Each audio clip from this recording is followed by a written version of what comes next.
This is your host, Jasper Gallows, inviting you to join me in Ghoulish Diversions. Edgar Allan Poe is a name known to most, if not all, and today I would like to read his greatest known work, The Raven. I cannot think of a better place to start. I would very much like to read his other literary masterpieces for you, and it would do my black heart well if you joined me. They are filled with darkness, death, and despair. The unholy trinity, if you will. We shall certainly delve deeper into his other works in the future. So please, my dear friend, get comfortable as I bring you into the mind of Mr. Poe.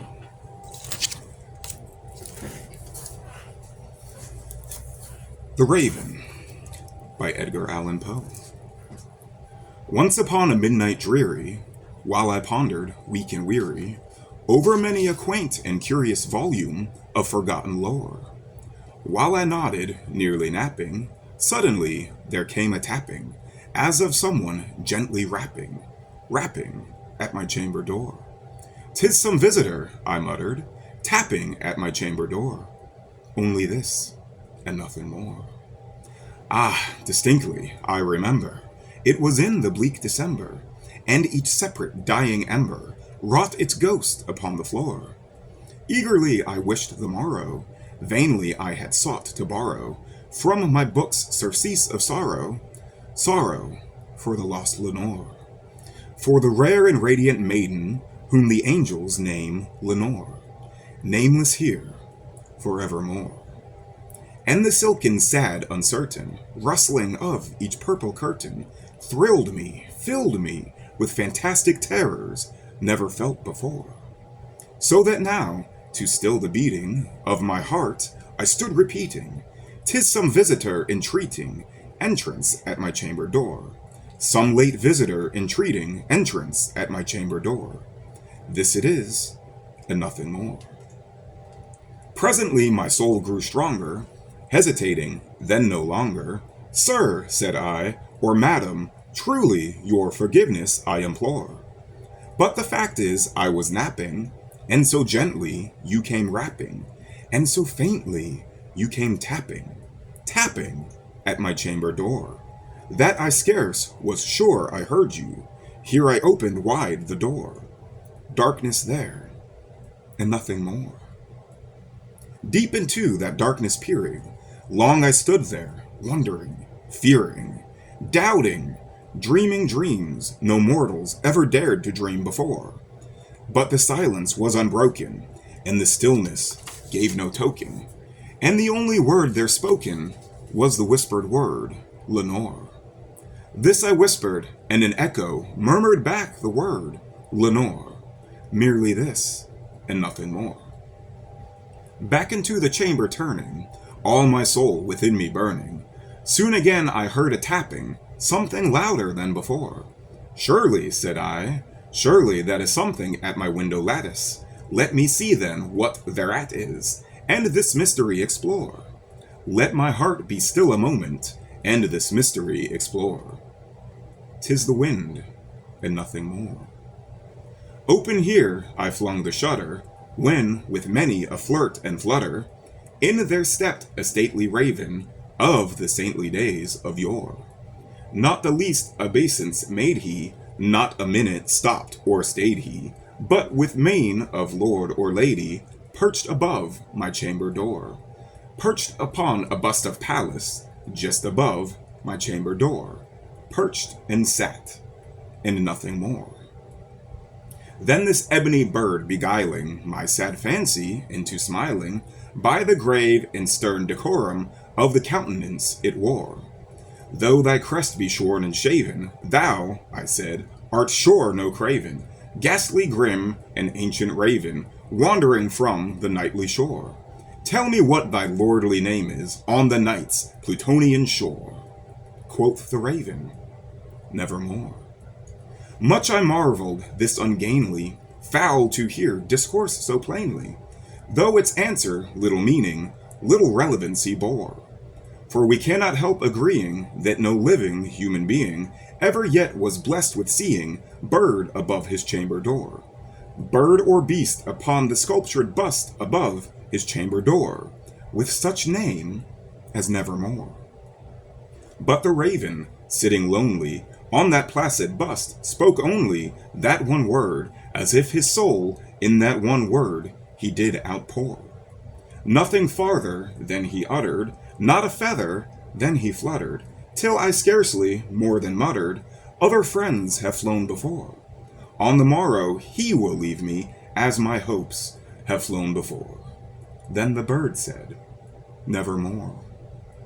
Startled at the stillness broken by reply so aptly spoken, doubtless, said I, what it utters is its only stock and store, caught from some unhappy master, whom unmerciful disaster followed fast and followed faster, till his songs one burden bore, till the dirges of his hope that melancholy burden bore, of never, nevermore.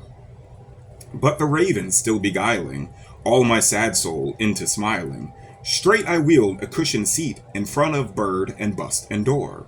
Then upon the velvet sinking, I betook myself to linking fancy unto fancy, thinking what this ominous bird of yore, what this grim, ungainly, ghastly, gaunt, and ominous bird of yore meant in croaking nevermore. This I sat engaged in guessing, but no syllable expressing, to the fowl whose fiery eyes now burned into my bosom's core. This and more I sat divining, with my head at ease reclining, on the cushion's velvet lining that the lamplight gloated o'er, but whose velvet violet lining with the lamplight gloating o'er she shall press, nevermore. Then methought the air grew denser, perfumed from an unseen censer, swung by seraphim whose footfalls tinkled on the tufted floor. Wretch, I cried, that God hath lent thee, by these angels he hath sent thee, respite, respite, and nepenthe from thy memories of Lenore. Quaff, oh quaff, this kind nepenthe, and forget this lost Lenore. Quoth the raven, nevermore. Prophet, said I, thing of evil, prophet still, if bird or devil, whether tempter sent or whether tempest tossed thee here ashore, desolate yet all undaunted, on this desert land enchanted, on this home by horror haunted, tell me truly, I implore, is there balm in Gilead? Tell me, I implore. Quoth the raven, nevermore.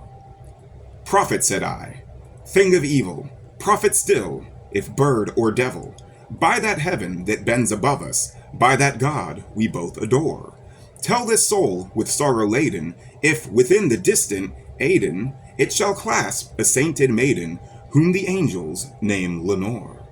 Clasp a rare and radiant maiden, whom the angels name Lenore. Quoth the raven, nevermore.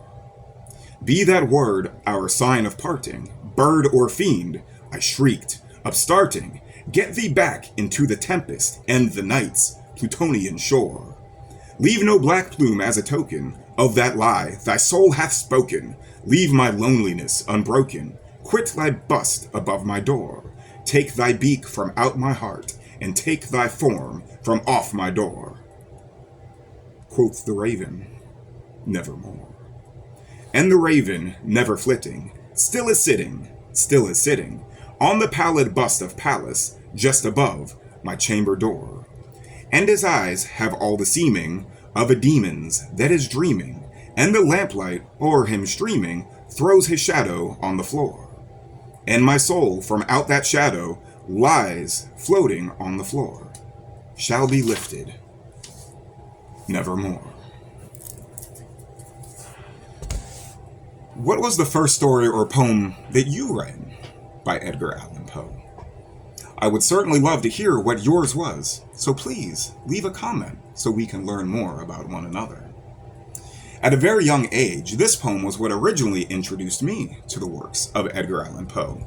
If this too was your introduction, I hope that you enjoyed it as much as I did so many years ago. and I am honored to be a part of your experience. If you did enjoy today's video, I certainly would appreciate if you subscribed, liked, and told your friends about our experience today. We will certainly have more videos for you in the future. We will go over more of Edgar Allan Poe's writings. I have quite a lot here to choose from.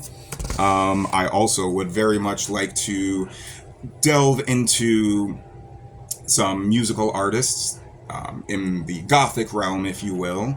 Artists also of the paintings and drawings and whatnot. And even just this genre, if you will, in pop culture, in film, in television, video games. Really, there's just so many things that I can't wait to get into and share with you. So thank you again very much for your time, and I look forward to joining you in the future.